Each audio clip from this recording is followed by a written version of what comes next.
आज हमारी टीम जंतर मंतर पे आई हुई थी जहाँ जातिगत आरक्षण का विरोध हो रहा है। कौन है और किस लिए आरक्षण का विरोध कर रहे हैं, मैं आपको मिलवाता हूँ। सर, क्या नाम है आपका? मेरा नाम यूएस राणा है और मैं राष्ट्रीय संयोजक हूँ आरक्षण विरोधी आंदोलन का। आज यह जंतर मंतर संस्था बनी हुई है कोई? जी हाँ। संस्था का नाम क्या है? संस्था का नाम वैसे आजाद मंच भारत है और ये फेम एक हमने और सभी संगठनों को मिला करके एक federation of equality and merit रखा है। अच्छा, तो क्या आज का मुद्दा है आपका? आज हमारा मुद्दा है, यहाँ पर विशेष रूप से हम जहाँ एकत्रित हुए हैं, जो दलित एक्ट में जो संशोधन हुआ था मार्च में 2018 में, और संशोधन होने के बाद में संसद में जिसे वापस कर दिया था अध्यादेश को, तो उस दलित एक्ट को, काले कानून को हम खत्म करने की मांग कर रहे हैं। क्या कानून क्या था वो कानून? वो कानून ये कहता था कि पहले बिना जांच के गिरफ्तारी कर लीजिएगा। तो जस्टिस यूयू ललित और आदर्श गोयल ने ये फैसला दिया था कि पहले जांच हो, उसके बाद गिरफ्तारी हो।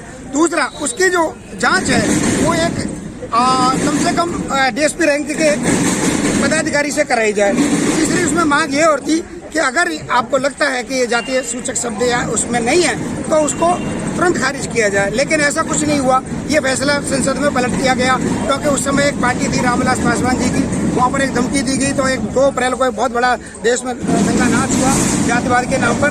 तो हुआ क्या कि ये फैसला पलट दिया गया। तो एक तो हम उस काले कानून को खत्म करने के लिए यहाँ पर मांग करते हैं। दूसरा, एक जाति विशेष और वर्ग विशेष के नाम पर जो आयोग बने हुए हैं इस देश में, भाई दलित आयोग है, अल्पसंख्यक आयोग है, आपको सवर्ण की कोई आवश्यकता महसूस क्यों नहीं होती? क्या सवर्ण गरीब नहीं होता? क्या उसको कोई जरूरत नहीं है? उसके बच्चों की शिक्षा स्वास्थ्य की कोई जरूरत नहीं है?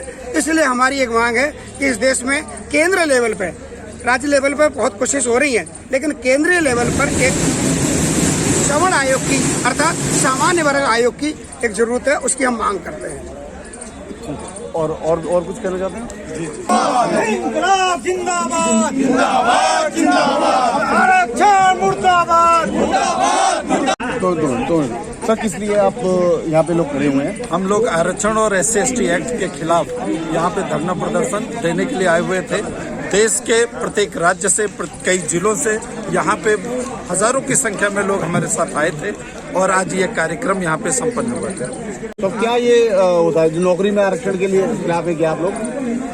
हम चाहते हैं कि आरक्षण जिस तरीके से प्रतिभाओं का गला घोट रहा है, जिस तरीके से प्रतिभाओं का दमन कर रहा है, ऐसा आरक्षण नहीं होना चाहिए जिससे कि योग्यता को ही मार दिया जाए देश की। हम चाहते हैं कि आरक्षण अगर लागू भी किया जाए तो वो आर्थिक आधार पे हो। जातिगत आरक्षण पूरी तरह से समाप्त किया जाना चाहिए, इसकी अब समीक्षा होनी चाहिए। आरक्षण ना तो नौकरी में होनी चाहिए, ना ही राजनीति में होना चाहिए, ना आरक्षण को आर्थिक रूप से, आरक्षण के नाम पे आर्थिक रूप से बजट देना चाहिए। हम चाहते हैं कि अगर आरक्षण हो तो चिकित्सा और शिक्षा में वो भी गरीबी के आधार पे हो। बस इसके अलावा देश में किसी भी प्रकार के आरक्षण की अब आवश्यकता नहीं।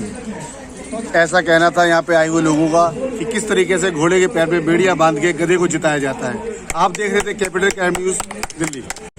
सर, जातिगत आरक्षण इसलिए कैंसर है, ये बताएं आप। देखिए, आपने देखा होगा एक ऐसा अन्ना कानून थोपा गया है और जिसको लेके शायद इस देश में एक ऐसा अनोखा ही कानून है जहां पर किसी व्यक्ति की दोषारोपण करने वाला व्यक्ति वहां हावी है और जो दोषी हो रहा है बिना किसी सुनवाई के उसे काले पानी की सजा से बदतर सजा दे दी जा रही है। इस पर कहीं ना कहीं सरकारों को सोचना होगा और ये कानून एक ऐसा कानून है जिस पर शायद संभाव नहीं रखा गया है। शायद उस SC/ST वर्ग को प्रोटेक्ट करने के लिए ये कानून, एक अन्ना कानून लाया गया है जिससे सामान्य और OBC वर्ग का सदस्य और वर्ग का व्यक्ति इससे कहीं ना कहीं प्रभावित है, इससे कहीं नहीं समाज में कुंठा का भाव हुआ है। जिस तरीके से महिलाओं ने अपने कानूनों का दुरुपयोग किया है, ठीक उसी तरीके से इनका कहना है कि SC/ST एक्ट के तहत SC/ST लोग भी, SC/ST वर्ग भी ऐसे जनरल लोगों का शोषण करते हैं, कहीं ना कहीं उनको मिसयूज करते हैं ऐसे कानूनों का।